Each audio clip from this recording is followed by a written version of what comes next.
Olá, turma! Que bom estarmos juntos mais uma vez. Sejam todos bem-vindos a mais uma aula de panorama do Novo Testamento e desta vez a nossa aula de número 15. E nós veremos hoje a carta de Paulo à igreja de Colossos, a nossa conhecida Colossenses. Muito bem, nós sempre começamos com remetente e destinatário. A carta traz, portanto, em Colossenses capítulo 1, versículo 1 e 2, estas informações. Paulo, apóstolo de Cristo Jesus, pela vontade de Deus, o irmão Timóteo. Você percebe que o apóstolo Paulo é o remetente, e mais uma vez, à semelhança de Filipenses, ele está acompanhado de Timóteo. Então, Timóteo, o filho na fé do apóstolo Paulo, como ele mesmo se refere a ele, acompanhou Paulo em diversos momentos, inclusive nesta prisão domiciliar. Timóteo, evidentemente, não está preso, embora Paulo se refira desta forma a alguns que o acompanharam, preso comigo, uma maneira de falar que está ali, né? Naquele ambiente, mas não está preso, na verdade. Preso é só o apóstolo Paulo. Mas ele inclui Timóteo acompanhando o apóstolo neste momento difícil. No versículo 2, nós encontramos os destinatários, quem recebe a carta e quem lê a carta. Aos santos e fiéis irmãos em Cristo que estão em Colossos. Graça a vós e paz da parte de Deus, nosso Pai. Colossos, irmãos, os santos são os membros da igreja, são os cristãos da cidade e desta igreja. Portanto, Paulo escreve aos Colossenses. Importante lembrar qual era a situação do remetente, isto é, do apóstolo Paulo. Lembrem que Paulo está preso em Roma no seu primeiro aprisionamento, e este aprisionamento está registrado em Atos 28. Conta detalhes ali. E nesta prisão, Paulo teve liberdade para receber pessoas. Ele mesmo diz em Filipenses que ele pregou a toda a guarda pretoriana. Ele é acompanhado por Timóteo, e veremos outros que o acompanharam. E ele teve liberdade, portanto, para pregar o evangelho. Chamou judeus, como diz Atos dos Apóstolos 28. Chamou os judeus para pregar o evangelho e tem liberdade para escrever. Portanto, 4 cartas ele escreveu nesta situação. Efésios, Filipenses, Colossenses, que estamos vendo, e Filemon, que veremos. Portanto, Paulo está aqui preso, escrevendo também esta carta, junto com Efésios e Filipenses. Paulo escreveu esta carta Colossenses. Capítulo 4, verso 7, Paulo vai mostrar isso. Veja lá, 7 a 10 do capítulo 4. Tíquico, irmão amado, fiel ministro e conservo no Senhor, vos informará sobre a minha situação. Tíquico foi o portador desta carta. Tíquico era membro da igreja de Colossos e foi visitar Paulo, trazer informações da igreja, como foi Epafrodito para Paulo, vindo da igreja de Colossos. Tíquico era membro de lá. E ele, portanto, Paulo está dizendo, Tíquico, quando retornar com esta carta, foi o carteiro, né, por assim dizer, ele vai falar a vocês como está a minha vida aqui, o que eu estou passando, o que eu estou fazendo. Tíquico, portanto, vos informará sobre a minha situação. Eu o estou enviando para isso mesmo, para que saibais como estamos e para que ele conforte o vosso coração. Então, Paulo está preocupado com que a igreja está sabendo da sua prisão. Tíquico iria, com a intenção precisa de enviar a carta e mostrar como Paulo estava passando. Verso 9 diz, Onésimo, que é um de vós, Onésimo, nós veremos na carta a Filemon, Onésimo também era de Colossos. Onésimo, que é um de vós, irmão fiel e amado, irá também. Isto é, Onésimo foi acompanhando Tíquico. Como eu disse, Onésimo, vamos tratar dele na carta a Filemon. Eles, os dois, Tíquico e Onésimo, eles vos informarão de tudo o que acontece aqui. E finalizando essa parte, ele diz: cumprimentam-vos Aristarco, meu companheiro de prisão. Paulo fala de companheiro de prisão. Não é que Aristarco esteja preso junto com Paulo, ele está acompanhando Paulo, vai visitar Paulo, volta, visita, fala, Paulo pede pergaminho, ele traz, Paulo pede tinta, etc. Paulo ajudando Paulo, né? Mas de uma maneira bem do jeito paulino, ele diz: cumprimentam-vos Aristarco, meu companheiro de prisão, e Marcos, primo de Barnabé, a respeito de quem recebestes instruções, se ele for até vós, recebei-o. Então, quem além de Timóteo está junto com Paulo até aqui? Aristarco e Marcos está lá com ele, além de Onésimo, claro, né? Veremos outros. No versículo 18, Paulo diz: eu, finalizando a carta, Paulo diz: eu, Paulo, cumprimento-vos de próprio punho. Lembrai-vos das minhas prisões. A graça esteja convosco. Então, Paulo está preso. A mesma prisão de Efésios e Filipenses. E ele está ali acompanhado por irmãos, como companheiros próximos de ministério. E ele relata aqui, não só estes, como relata do versículo 12, Epáfras, relata no 14, Lucas, relata, enfim, várias pessoas, companheiras que estão ali acompanhando o apóstolo Paulo nesse momento difícil de prisão, com uma certa liberdade de receber visita, de poder evangelizar quem fosse, de escrever e essa comunicação fosse feita, né? Então, é importante lembrar que Paulo está preso na cidade de Roma e escreve essa carta para a igreja de Colossos.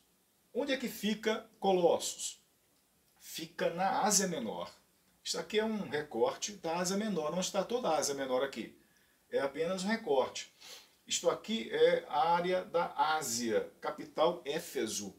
Nesta região, nesta província da Ásia, cuja capital é Éfeso, tem algumas igrejas, algumas cidades citadas no texto bíblico. Por exemplo, Mileto é citado em Atos capítulo 20. Nesta carta você percebe Colossos aqui. Nesta carta nós vemos a citação de Laodiceia, que é uma outra cidade, e Hierápolis, uma outra cidade. Em todas essas três cidades, pertinho uma da outra, havia crentes, havia cristãos, havia igreja. Perto dessas três, Éfeso, né? Então veja que Paulo escreveu preso para uma única região. Escreveu para Éfeso, como vimos, escreveu para Filipenses lá na Macedônia, escreveu para Colossos, né? E ele cita nessa carta, como veremos, a cidade ou a igreja de Laodiceia, a cidade ou a igreja de Hierápolis. Todas elas na província da Ásia, cuja capital, como já disse, é Éfeso. Muito bem, então aqui, né?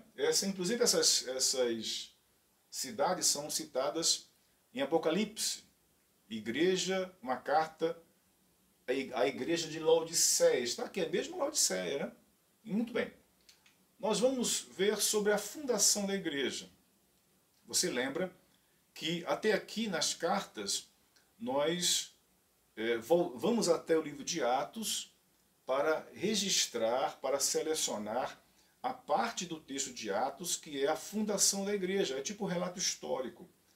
Desta vez não dá para fazer isso, porque não há indicação direta, precisa, no registro de Lucas em Atos, de Paulo pregando, evangelizando, formando uma igreja em Colossos.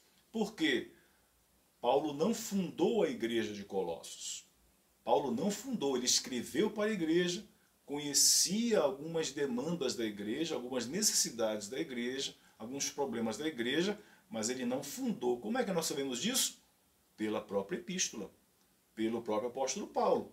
Então, vamos ver, por exemplo, no capítulo 1, versículo 3 e 4. Nós vamos ver agora alguns textos que vão nos mostrar que Paulo não conheceu a igreja, nunca pisou lá, ou havia pisado até então.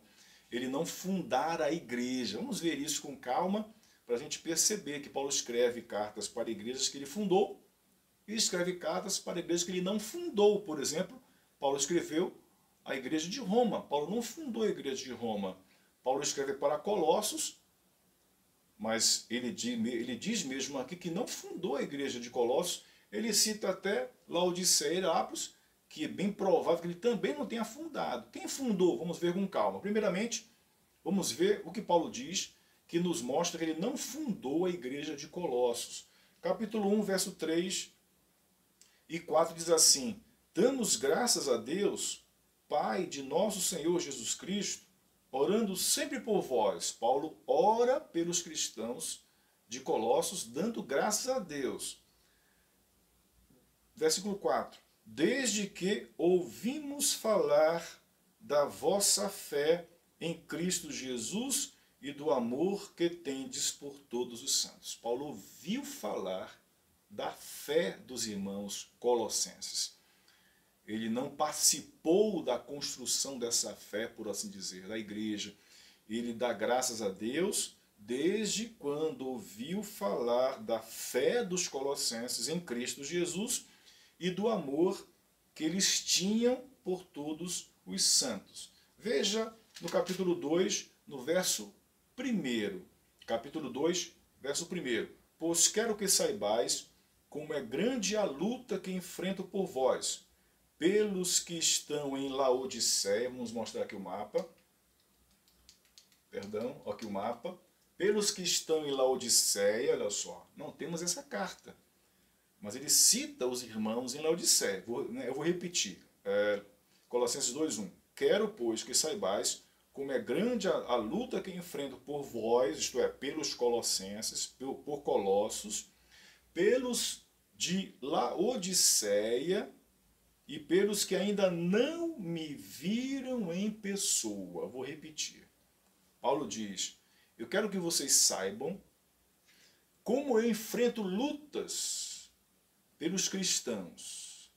Estou preso aqui por Cristo, por eles, por pregar o evangelho a eles. Então, quero que vocês saibam como é grande a luta que enfrento por vocês, colossenses, pelos que estão em Laodiceia, segundo lugar, terceiro, e por todos que ainda não me viram em pessoa. Então, muitas pessoas, além dos colossenses, além dos de Laodiceia, não viram Paulo face a face, não viram em pessoa, porque ele não fundou a igreja. Então esteve lá, sabia que existia cristãos, conhecia em parte a realidade deles, porque os irmãos traziam para ele notícias, mas ele não fundou. Muito bem, essa é uma prova que Paulo não fundou a igreja, nem era por eles conhecido. Então, mas ele pregou ainda, né? Pregou na província da Ásia. A província da Ásia, aquela parte oeste da Ásia Menor, cuja capital era Éfeso, que tinha cidades que nós conhecemos, como Mileto, como Colossos, como Laodiceia, como Hierápolis, e são cidades ali da região da chamada província da Ásia. Então, ele pregou lá em Atos, capítulo 19, Atos 19, Lucas registra, não que ele pregou em Colossos, mas pregou na Ásia, olha só, Atos 19, 10. Atos 19, 10. Isso aconteceu durante 2 anos, de maneira que todos os habitantes da Ásia, tanto judeus como gregos, ouviram a palavra do Senhor. Atos 19, 10. Lucas, que é o autor de Atos, admite aqui que Paulo passou lá em Éfeso, aqui diz 2 anos, Atos 20 vai dizer 3 anos ao todo, portanto, durante 3 anos, Paulo não ficou restrito, ou a mensagem dele ficou restrito a Éfeso. ele diz aqui, isso aconteceu durante 2 anos, de maneira que todos os habitantes da Ásia, não fala de Éfeso, fala de Ásia, toda a província, todos os habitantes da Ásia, tanto judeus como gregos, ouviram a palavra do Senhor. Então a palavra de Deus saiu de Éfeso para Laodiceia, para Hierápolis, para Colossos, para Mileto, enfim, para cidades na província da Ásia. Muito bem, então mostramos aqui que Paulo, embora não tenha registro pelo menos da fundação da igreja colossense, mas a pregação chegou lá. Alguém levou a pregação para lá, alguém veio de lá e ouviu a pregação, voltou para lá e fundou a igreja, como nós veremos agora. Então a pergunta é, se Paulo não fundou a igreja, ele admite em Colossenses 2:1 que sequer era conhecido pessoalmente? Quem fundou a igreja colossense? Quem fundou a igreja de Colosso? Isso nós encontramos também na epístola. Vamos ler Colossenses 1, de 5 a 8. Esse texto vai mostrar quem de fato fundou a igreja de Colosso. Portanto, Colossenses capítulo 1, versículo de 5 a 8, diz assim: por causa da esperança que vos está reservada no céu, da qual já ouvistes pela palavra da verdade, o Evangelho. Então, os Colossenses, Paulo diz, eles ouviram a palavra da verdade, o Evangelho. Olha o que ele diz no versículo 6 acerca do Evangelho. Que chegou a vós, o Evangelho chegou aos Colossenses, que chegou a vós e também está em todo o mundo. O Evangelho que chegou a vocês é o mesmo que chegou no resto do mundo, foi pregado no resto do mundo, frutificando e crescendo assim como entre vós. Então, eles foram evangelizados com o mesmo Evangelho que estava sendo pregado pelo resto do mundo. Estava frutificando no mundo e também lá em Colossos. Vou repetir o final do verso 5 e o verso 6.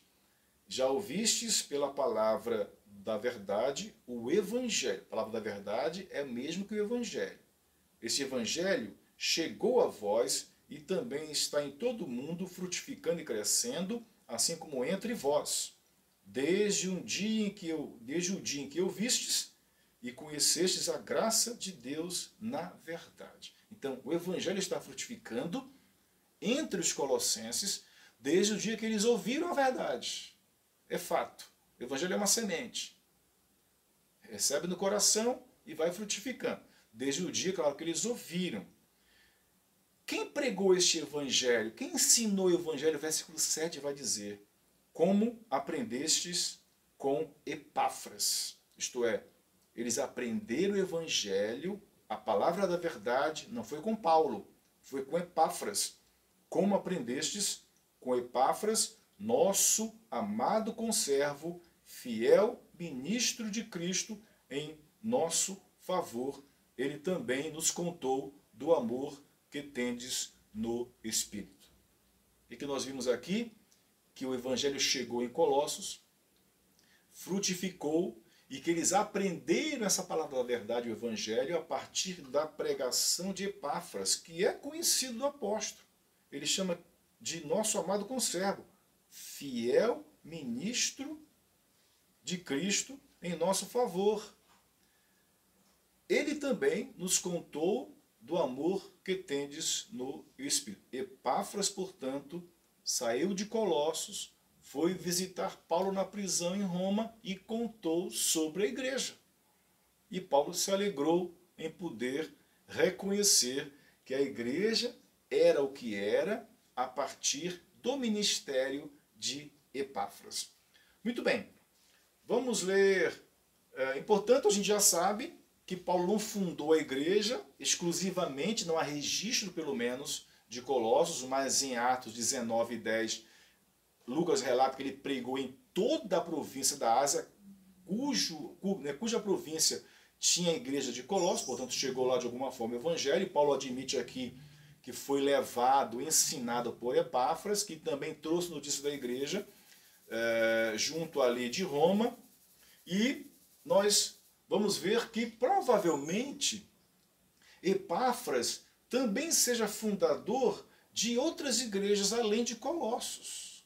Além de Colossos. Veja lá no capítulo 4, versículo 13, Colossenses 4,13, que diz: sou testemunha de que ele quem? Epáfras. Sou testemunha de que ele tem grande cuidado por vós. Isto é, eu sou testemunha, diz o apóstolo Paulo, que Epáfras tem um cuidado pastoral com vocês. Mas não só por vocês, como também pelos de Laodiceia e pelos de Hierápolis. Olha, cidades pertinhas uma da outra.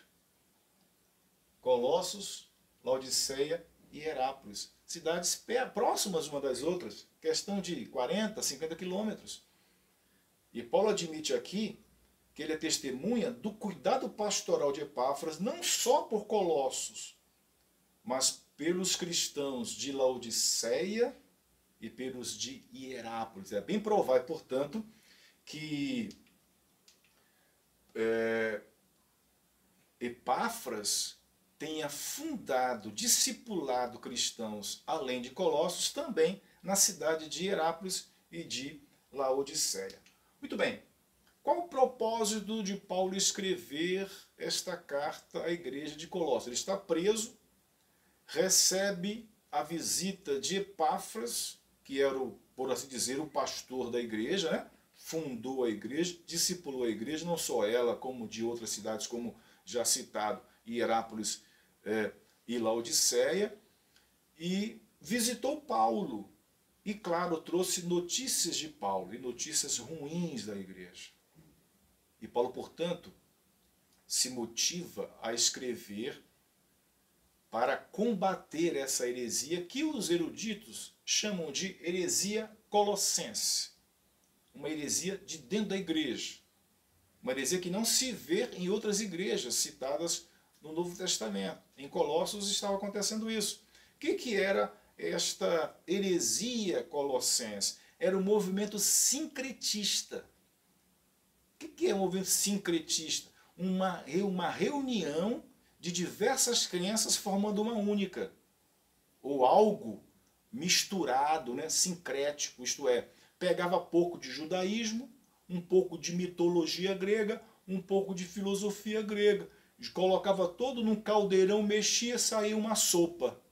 Esta sopa era a heresia que estava sendo ensinada na igreja. Não era nem judaísmo só, não era nem mitologia grega apenas, não era nem filosofia grega tão somente, era pouquinho de cada coisa e saindo uma sopa diferente, uma heresia, que Paulo se assusta com esta realidade. Portanto, esta é a chamada heresia colossense. Vamos ver um pouco sobre esta heresia colossense ao longo da carta. E eu pontuei aqui 5 situações, 5 partes, 5 características dessa heresia colossense, que lembrando que é uma coisa única, né? É uma junção de um pedaço do judaísmo, um pedaço de mitologia grega, um pedaço de filosofia grega, junta tudo e este é o ensino que estava sendo transmitido dentro da igreja de Colossos. Então vamos ver um pouquinho aspectos dessa heresia colossense. A primeira é sobre a insuficiência de Cristo. Quem já foi batizado, lembra que o pastor pergunta assim: irmão, o irmão crê em Jesus Cristo como seu único e suficiente Salvador? Isto é, ele é não apenas único, ele é o suficiente, basta só de Cristo para salvar. Creio, então a pessoa é batizada. Só que na heresia colossense, Cristo não era suficiente, ele era insuficiente. Isto é, não bastava só Cristo, tinha que ter algo mais para acrescentar. Vamos ler isso? Colossenses 1, de 15 a 19, Paulo combatendo esta heresia. Colossenses 1, 15 a 19. Paulo vai combater de maneira assertiva, isto é, apresentando o que é certo, o que é teologicamente aceitável, o que é correto, o que é verdadeiro. Ele, isto é, Cristo, né? Ele é a imagem do Deus invisível, o primogênito de toda a criação. Porque nele, isto é, em Cristo, foram criadas todas as coisas nos céus e na terra, as visíveis e as invisíveis, sejam tronos, sejam dominações, sejam principados, sejam poderes ou potestades, tudo foi criado por ele e para ele. Ele existe, isto é, Cristo, existe antes de todas as coisas, e nele, isto é, em Cristo, tudo subsiste. Ele também é a cabeça do corpo, que é a igreja. É o princípio, o primogênito dentre os mortos, para que em tudo tenha o primeiro lugar ou a primazia, porque foi da vontade de Deus que nele, isto é, em Cristo, habitasse toda a plenitude. Paulo não deixa nada para ninguém. É tudo Cristo. Ele é o Criador. Todas as coisas, nos céus e na terra, as visíveis e as invisíveis, sejam tronos, dominações, principados, potestades, tudo foi criado por ele e para ele. Não sobrou nada para ninguém mais. Esta era uma heresia colossense. Paulo está combatendo aqui, que Jesus não era tudo isso. Ele era insuficiente. Paulo diz, não, ele é. E mais, ele é o cabeça da igreja. Olha só, um corpo sem cabeça não sai andando, né?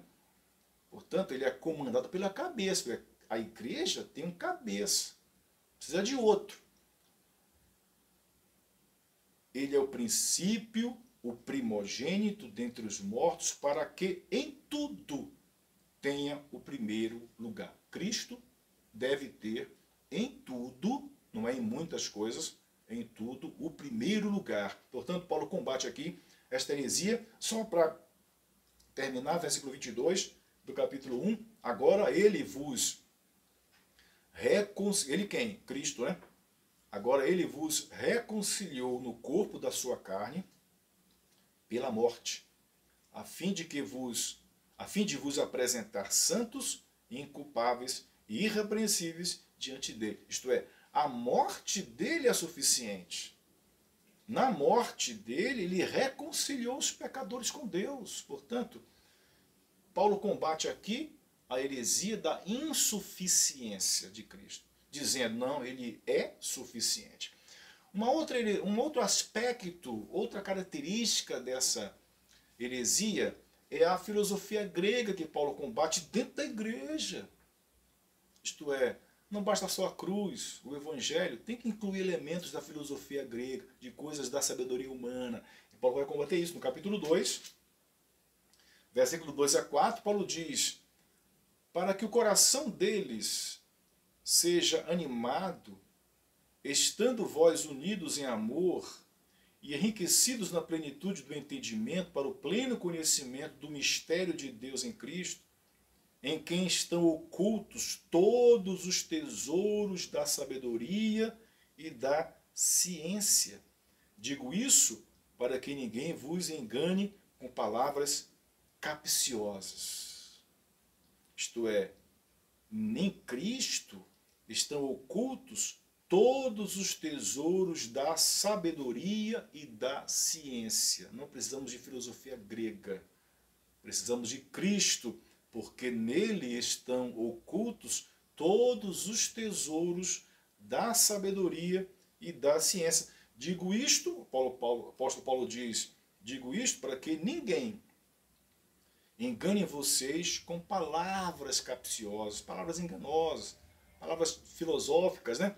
Então, veja isso que é interessante. Versículo 8, Paulo diz, tende cuidado para que ninguém vos torne por presa por meio de filosofias e sutilezas vazias, segundo a tradição dos homens, conforme os espíritos elementares do mundo, e não de acordo com Cristo. Cuidado, com a filosofia grega dentro da teologia. Cuidado com a filosofia grega dentro da igreja. Não se tornem presas fáceis por meio dessas filosofias e vãs sutilezas segundo a tradição dos homens. Muito bem. Então, um segundo aspecto dessa heresia colossense é a introdução no evangelho de elementos da filosofia grega. Um terceiro elemento, e desta vez judaico, dentro do evangelho, é o ritualismo judaico. Vamos ler o capítulo 2, 16 e 17. Paulo combate esse aspecto da heresia colossenses, dizendo o seguinte: assim, ninguém vos julgue, observe, assim, ninguém vos julgue pelo comer, ou pelo beber, ou por causa de dias de festa, ou de lua nova, ou de sábados, os quais são sombras das coisas que haveriam de vir, mas a realidade é Cristo. Ninguém, colossenses, gentios cristãos, nenhum judeu pode vir julgar vocês, dizendo que vocês não são crentes verdadeiros, porque vocês não se utilizam da dieta judaica, do beber ou do comer. Ninguém pode dizer que vocês não são cristãos porque vocês não seguem o ritualismo judaico de dias, de festas, a lua nova ou de sábados, olha só, sábado. Portanto, ninguém pode dizer que uma pessoa não é cristã porque não cumpre sábado, porque não mantém certas dietas judaicas. Paulo diz, ninguém deve enganar vocês com este ritualismo judaico dentro do evangelho, né? Então, Paulo combate esse aspecto da heresia colossense. Um quarto aspecto desta teologia, desta heresia colossense, é o culto a anjos, a seres espirituais. O único ser espiritual que nós devemos honrar e cultuar é o Espírito Santo, é Deus, é Cristo. Mas eles estavam cultuando anjos. Veja no capítulo 2, verso 18. Ninguém seja árbitro contra vós, fingindo humildade ou culto aos anjos, baseando-se em coisas que tenha visto, inutilmente arrogante em seu conhecimento carnal.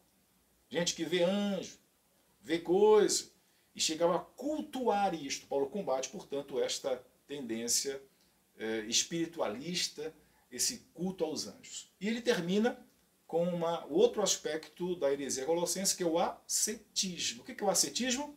É o rigor físico, o esforço físico para atingir alguma coisa, ou a santidade ou a salvação, né? Você deve saber que na Índia acontece isso. Aqueles religiosos que passam anos com o braço levantado, têm uma dieta rigorosa, não saem de casa, enfim, eles acham que esse ascetismo, esse rigor imposto ao corpo, nesse grande esforço físico, resultará em salvação ou em santidade. Paulo combate isto, que a salvação não passa por isso. Veja no capítulo 2, no verso 21 a 23, diz,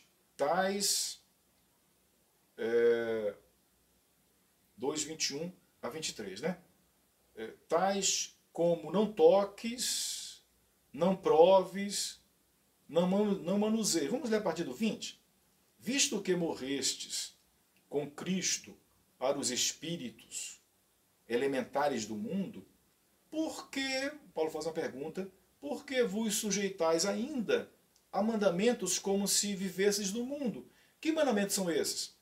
Tais como não toques, não proves, não manuseies, isto é, esse ascetismo, né?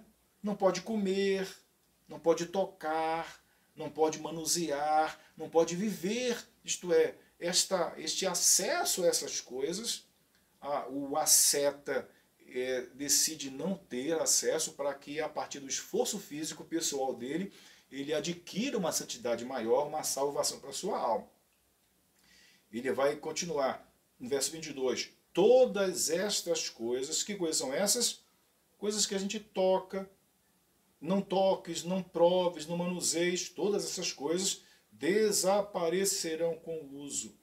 pois são preceitos e doutrinas dos homens.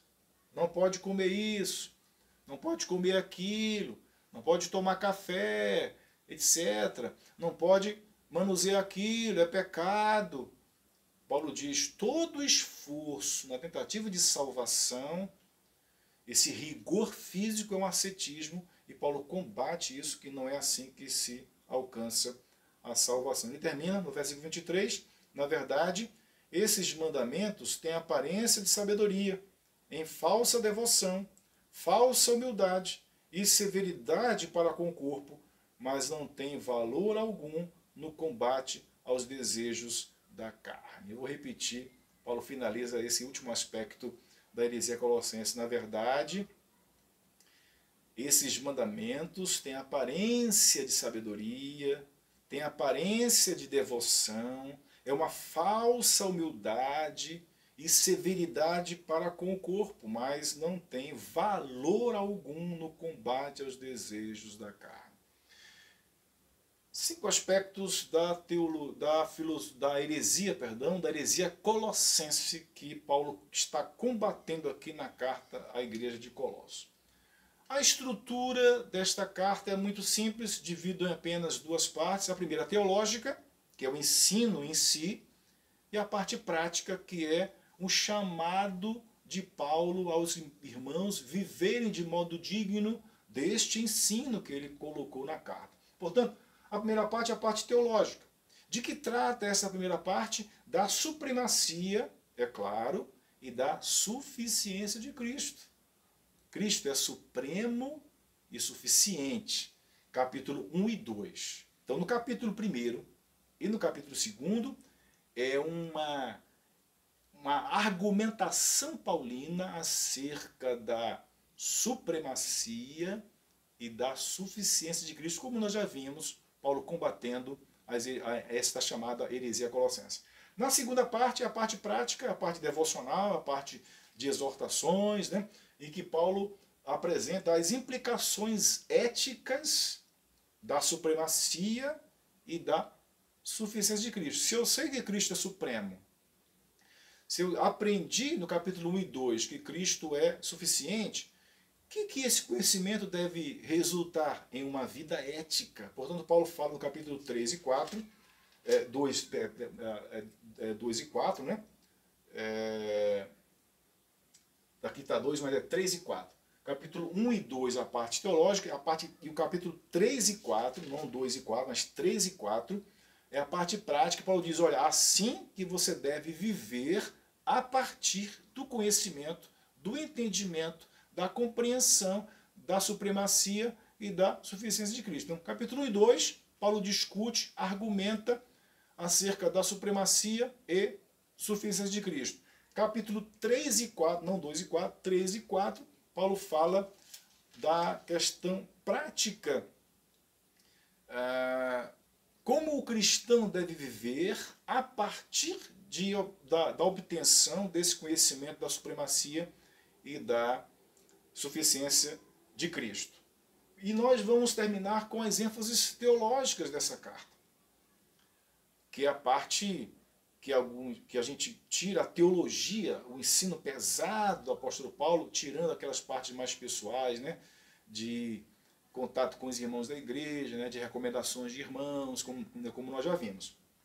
E é claro, como sempre, Paulo traz a cristologia. Não dá para falar da nova aliança se não apresentar Cristo, né? Então Paulo, como nas demais cartas, ele traz a cristologia. Na cristologia, é claro, como nós já vimos, a ênfase é em quê? Na supremacia e na suficiência de Cristo.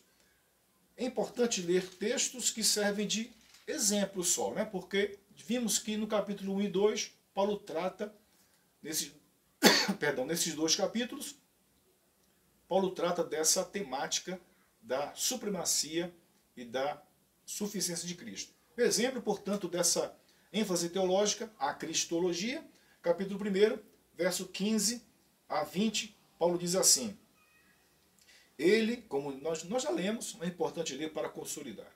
Ele quem? Cristo, né? Vai falar sobre Cristo agora.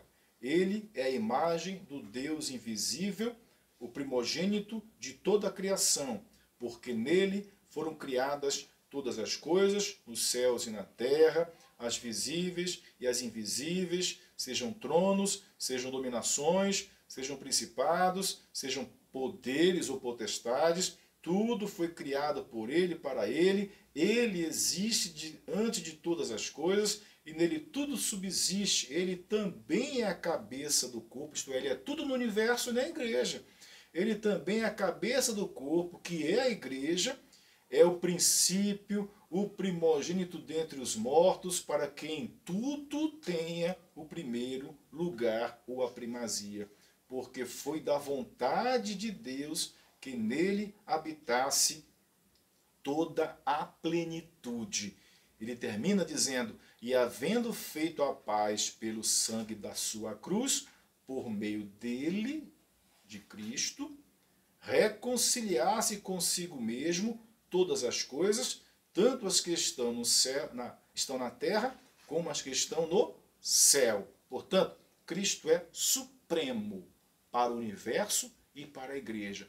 Cristo é suficiente para o universo e para a igreja. A sua cruz, no seu sacrifício, ele reconciliou todas as coisas, tanto as que estão na terra, como as do céu, não sobrou nada para ninguém. Esta é a cristologia paulina em Colossenses. A segunda ênfase teológica, é claro, é a eclesiologia, uma palavra nova na nossa aula. Eclesia no grego é assembleia, reunião, que nós traduzimos, né, por assim dizer, como igreja. Então, eclesiologia é o estudo da igreja, é o ensino da igreja. O que fala sobre a igreja nesta carta aos Colossenses? Paulo quer ensinar na eclesiologia que há somente um povo. Deus não tem dois povos, Israel e igreja, como alguns pensam hoje. Segundo a teologia paulina, não só em Colossenses, mas também em Efésios, Paulo e em Romanos também, Deus tem um único povo, que é a igreja. Deus não tem dois povos. Leia Romanos, leia Efésios, leia Colossenses, você vai se convencer que na teologia paulina, que é inspirada pelo Espírito Santo, Deus não tem dois povos. Há somente um povo de Deus. Vamos encontrar isso no capítulo 3, no verso 11, que é muito claro, transparente, cristalino. Capítulo 3 de Colossenses, verso 11, Paulo diz, nesse caso, não há mais grego, nem judeu, nem circuncisão, nem incircuncisão, bárbaro, cita, escravo ou homem livre, mas sim Cristo, que é em tudo, em todos. Paulo admite o que aqui? Que não há mais divisão de povos, de etnia, de classificações sociais, que há somente Cristo, que é tudo em todos, transformando o povo em um só. Então não há mais grego nem judeu, que você já percebeu que o Novo Testamento separa toda a humanidade em dois grandes blocos, judeu e gentio, que é no NT chama de grego. Portanto, não existe mais judeu e gentio. Não existe mais aquele judeu que quer transformar gentio em judeu. Não existe mais isso. Não há mais grego nem judeu. Não há mais circuncisão, nem ele repete com outras palavras. Não há mais circuncisão e nem circuncisão. Judeu e gentio, não há mais. Circuncisão, o judeu. E circuncisão, o gentio. Ambos crentes, ambos cristãos. Mas não há mais essa separação. Paulo combate a vida inteira isso. Não há gentio, grego, nem judeu. Ele repete a mesma ideia com outras palavras. Não há circuncisão nem incircuncisão. Portanto, não há mais Israel, povo de Deus. Lá na Palestina, há a igreja. Se o judeu receber a graça de Deus, ele será igreja. Se não receber, não será por ser judeu. Nacionalmente falando, né? Etnicamente falando. Então não há mais etnia. Deus não olha mais para a etnia, olha para o espiritual, para o coração. E mais, não há bárbaro, cita, olha só, bárbaro era todo aquele grupo de pessoas, uma população à margem do Império Romano. Naquela época, os germânicos, os chamados hoje alemães, eles já existiam. Eles viviam nas fronteiras. Os gauleses, onde hoje é a França, eles viviam desde aquela época. Eles eram chamados de bárbaros. Eles tinham sociedade? Tinham. Mas como o Império Romano era civilizado, aquela coisa tinha leis, tinha tudo, consideravam esses povos bárbaros, isto é, eles estavam à margem da sociedade, à margem do Império Romano, bárbaros. Cita era uma etnia antiga, que já foi extinta, né? Povo guerreiro que vivia no norte da Europa. Então não há mais, por assim dizer, civilizados e incivilizados, do Império Romano e bárbaros, não há mais isso. O que sobrou? Mas sim, Cristo, que é tudo em todos, reunindo tudo, todo mundo na cruz de Cristo. Portanto, Paulo ensina esta eclesiologia paulina, que é a que nós entendemos hoje. Deus só tem um povo. Quem é? A igreja. Se o judeu se converter a Cristo, ele é a igreja. Se o europeu se converter a Cristo, ele será a igreja. Se o asiático receber a Cristo, será a igreja. Portanto, não é mais etnia nem classificação social. É a fé em Cristo Jesus. Muito bem, minha gente, nós ficamos por aqui nesta aula sobre a igreja de Colossos, como nós vimos. Uma carta muito bonita, de uma teologia muito consistente. Disse, quando falei de Efésios, que a teologia de Efésios muito se parece com a de Colossenses, porque Paulo escreveu na mesma época e utilizou a mesma temática. Ele tratou de uma heresia pontual. Quando escreveu Éfeso, ele abrangeu mais, né, sistematizou mais a cristologia. Então, para entender bem, é preciso ler as duas cartas juntas, né? Efésios e Colossenses. Ficamos aqui. Na próxima aula nós veremos a última carta da prisão, que é Filemão, uma cartinha que só tem versículos, né? Não tem capítulos porque não tem essa divisão. Carta pequena, mas traz muita lição para todos nós. Que Deus o abençoe, portanto, até a próxima.